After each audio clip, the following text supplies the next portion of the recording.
ముచ్చట్లు. నేను బాగున్నానండి. మీరందరూ చాలా చాలా బాగుండాలని కోరుకుంటూ, మనందరికి ఒక డ్రీమ్ ఉంటుందన్నమాట. నా దగ్గర ఒక 10,000 ఉంటే అది అకస్మాత్తుగా డబుల్ అయిపోతే ఎలా ఉండు? ఓ డబుల్ అవ్వడం అంటే ఏ ప్రైవేట్ బ్యాంకుల్లోనూ ఎవరికైనా వడ్డీకి ఇస్తే వచ్చేస్తుంది కదా అనొచ్చు. వాళ్ళు బోర్డు తిప్పినా ఈళ్ళు నామాలు పెట్టినా వచ్చే డబ్బులు కూడా రాదనమాట. మనం ఎలా ప్లాన్ చేసుకుంటే సేఫ్ అండ్ సెక్యూర్గా మన అమౌంట్ డబుల్ అయ్యేదానికి ఛాన్స్ ఉంది అన్నది వాళ్ళ టాపిక్ అనమాట. సో దాన్ని క్లియర్గా ఎక్స్ప్లెయిన్ చేసే ముందు ఒక చిన్న మాట, నచ్చితే ప్లీజ్ ఒక లైక్ ఇవ్వండి. అలాగే కొత్తగా చూస్తే సబ్స్క్రైబ్ చేసుకొని ఫాలో అవ్వండి. సో మనందరికీ ఉంటుంది డ్రీమ్. ఓ 10,000 ఉంటే 20,000 ఎలా అవ్వచ్చు, 1,00,000 ఉంటే 2,00,000 ఎలా చేసుకోగలుగుతాం, ఓ 10 లక్షలు ఉంటే 20 లక్షలు ఎలా చేసుకోవాలి, 50 లక్షలు ఉంటే 1,00,00,000 ఎలా చేసుకోవాలని మీకు లీగల్గా సేఫ్ అండ్ సెక్యూర్గా ఉండేటువంటి ది బెస్ట్ స్కీమ్ గురించి వాళ్ళైతే చెప్తాను అనమాట. స్వీట్ అండ్ షార్ట్గా ఒక 2-3 మినిట్స్లోనే వీడియో కంప్లీట్ చేసేస్తాను. నచ్చితే కామెంట్ చేయండి. ఇలాంటి మంచి మంచి సేవింగ్ స్కీమ్స్ అయితే మనందరికీ అందుబాటులో ఉన్నాయండి. తెలియకుండా ఎవరున్నాయా మరి బయట వాళ్ళకి ఇచ్చి మోసపోతుంటే మాత్రం ఫస్ట్ అది ఆఫ్ చేసేసి ఈ యొక్క వీడియోని అయితే క్లియర్గా చూసేసింది. మన పోస్ట్ ఆఫీస్లో అదేనండి, నిజంగా మన ఇండియన్ పోస్ట్ ఆఫీస్లో మన డబ్బుల్ని డబల్ చేసేటువంటి స్కీమ్ ఉంది. ఇది మీకు తెలియకపోతే వెళ్ళి కనుక్కోండి. దాన్ని కేవీపీ బాండ్స్ అంటారు, కిసాన్ వికాస్ పత్ర బాండ్స్. కిసాన్ వికాస్ పత్ర బాండ్స్. మన డబ్బులు 10,000 ఉంటే 20,000, 1,00,000 ఉంటే 2,00,000, 5 లక్షలు ఉంటే 10 లక్షలు. ఇన్ కేస్ మీ దగ్గర ₹1,00,00,000 ఉన్నా 2 కోట్లు చేసుకోవచ్చు. అన్లిమిటెడ్ ₹1,000 ఉన్నా కూడా ఈ స్కీమ్లో అయితే పెట్టుబడి పెట్టచ్చు అనమాట. 1000 నుంచి అన్లిమిటెడ్గా పెట్టుబడి పెట్టేటువంటి డబల్ అమౌంట్ స్కీమ్ ఏదన్నా ఉంది అంటే అది కిసాన్ వికాస్ పత్ర అండి. ఇందులో మనం ఇండియన్ సిటిజన్ అయ్యుండి మన ప్రూఫ్స్, మన ఐడి కానీ రెసిడెన్సీ ప్రూఫ్ తీసుకొని మన యొక్క అమౌంట్ని ఈ యొక్క కేవీపీ బాండ్స్లో ఒక అప్లికేషన్ ఫిల్అప్ చేసి పోస్ట్ ఆఫీస్లో ఇన్వెస్ట్ చేసాము అంటే అరౌండ్ 115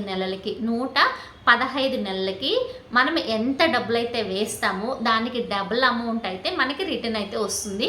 సో ఎవరన్నా ఇంట్లో డబ్బులు పెట్టుకుంటే మనకి అమౌంట్ డబుల్ అవ్వదు, లేదా ఇంకెవరికైనా ఇచ్చేస్తే డబుల్ అవ్వదు.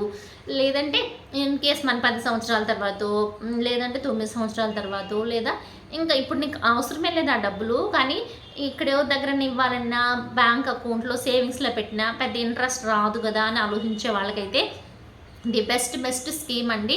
ప్రతి ఒక్కళ్ళు ఖచ్చితంగా పోస్ట్ ఆఫీస్కి వెళ్ళి కేవీపీ బాండ్స్ గురించి డీటెయిల్స్ కనుక్కొని అప్లై చేసి ఎవరైనా కూడా ఎంత చెట్టుగా అంతగాలి అన్నట్టు ఎంత స్తోమత ఉండేవాళ్ళు అంత అయితే పెట్టుకోవచ్చు. ₹1,000 నుంచి కూడా డబుల్ అమౌంట్ అయ్యేటువంటి స్కీమ్. దీంట్లో మధ్యలో మనము డిస్టర్బ్ అవ్వడం ఏం లేదు. కాకపోతే ఇందులో వచ్చి ఇన్ కేస్ మనకి ఆ డ్యూరేషన్ లోపల ఏదైనా ఇన్ కేస్ ఎమర్జెన్సీ వచ్చింది, అమౌంట్ కావాల్సి వచ్చింది అంటే ఇక్కడ లోన్ అనేది ప్రొవైడ్ చేస్తారంట వాళ్ళు. అంటే సమ్ 50%, 60% మనకైతే లోన్ రూపంలో ఇచ్చి మనకి దాదాపు 7.4% ఇంట్రెస్ట్ అయితే వస్తుందన్నమాట. సో దానికన్నా 1 or 2% ఎక్స్ట్రా లోన్ ఇచ్చిన దానికి వడ్డీ రూపంలో వాళ్ళు తీసుకుంటారు. మన డ్యూరేషన్ అయిపోయినాక మెచ్యూరిటీ అమౌంట్ అంటే డబుల్ 1+1 1000 ఉంటే 2,000 ఇట్లా మనం ఎంత డబ్బులు అయితే పెడతామో అంతకి డబుల్ అమౌంట్ అయ్యి మనకైతే వస్తుంది. ఎవరైనా మేము ఇలా డబ్బులు పెట్టుకొని ఎక్కడన్నా ఇచ్చేందుకు సేవింగ్స్ బ్యాంక్స్లో పెట్టేసి మాకు ఆదాయం రాలేదు, 3%, 4% మించి రావట్లేదు, దాన్ని కూడా ఆ ట్యాక్స్ ఈ ట్యాక్స్ అని కట్ చేస్తున్నారని బాధపడేవాళ్ళు ఖచ్చితంగా యూటిలైజ్ చేసుకోండి. మన దగ్గరలో ఉన్నటువంటి ఏ పోస్ట్ ఆఫీస్కి వెళ్ళైనా డీటెయిల్స్ కనుక్కొని వెంటనే కేవీపీ బాండ్స్ అయితే కొనుక్కోవడానికి అయితే ట్రై చేయండి. దాదాపు 7.4% దట్టు ఇక్కడ వచ్చి డబుల్ అమౌంట్ అవుతుంది కాబట్టి మన అమౌంట్ ఎప్పుడు అక్యుములేట్ అవుతుంది అనమాట. అక్యుములేట్ అయ్యి వడ్డీ రీజనరేట్ అయ్యి మనకి కాంపౌండింగ్ ఇంట్రెస్ట్ వల్ల మంచి అమౌంట్ అయితే వస్తుందండి. ఇన్ కేసు మనకి 3 నెలలకు ఒకసారి వడ్డీలు మారుస్తూ ఉంటారు పోస్ట్ ఆఫీస్లో. సో మన అదృష్టం బాగుండి కొంచెం వడ్డీ పెంచారు అంటే 115 నెలల కన్నా ముందుగానే మెచ్యూర్ అయ్యి మనకి డబల్ అమౌంట్ అయితే వచ్చేయచ్చు అనమాట. సో ఎవరికన్నా డీటెయిల్గా కావాలంటే దగ్గరలో పోస్ట్ ఆఫీస్కి వెళ్ళి డీటెయిల్స్ కనుక్కొని కేవీపీ బాండ్స్ని అయితే యూటిలైజ్ చేసుకోండి. డబుల్ అమౌంట్ స్కీమ్ అండి. అదిరిపోయే ఆఫర్ మన పోస్ట్ ఆఫీస్లో ఉంది. ఒక లుక్ అయితే వేసేసిందబ్బా అన్నట్టు ఒక చిన్న మాట అండి. లైక్ చేసి సబ్స్క్రైబ్ చేసుకొని ఫాలో అవుతారు కదా. ఓకే అండి, బాయ్, సీ యూ, నమస్తే.